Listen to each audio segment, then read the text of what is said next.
ទឹកលោកខាងវត្តគោនេះនឹងចំណោទមួយដាំទឹក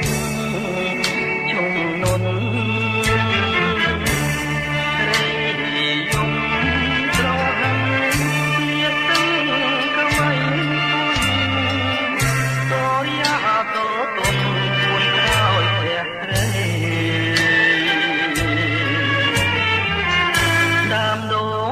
ដប់លំក្របមាត់ទឹកបងឈរត្រៀមជំឈរចាំប្រលឹងស្ងាត់ឈឹងលុះលងលីត្រីអូនភ្លេចវាចាណែមកអនុញ្ញាតពីថ្ងៃថាមក8ត្រីមកបង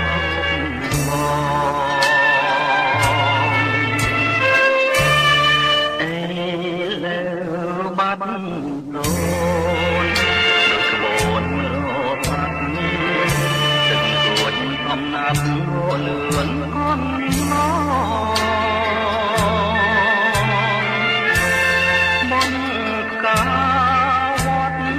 អូនៅមិនតន់ឡងមិនគួរនួនល្អប្រែកងសូនសោះ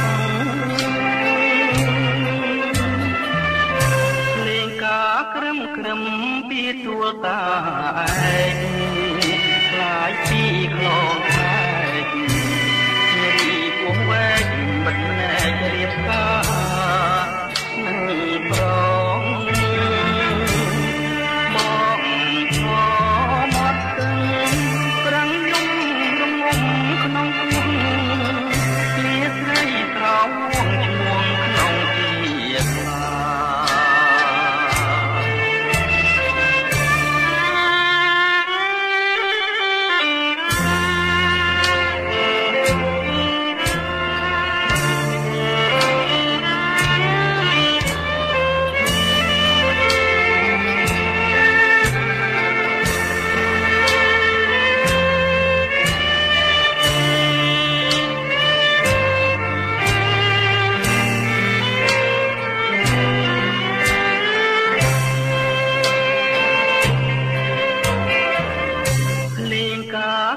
ក្រឹមពីទួលតាឯ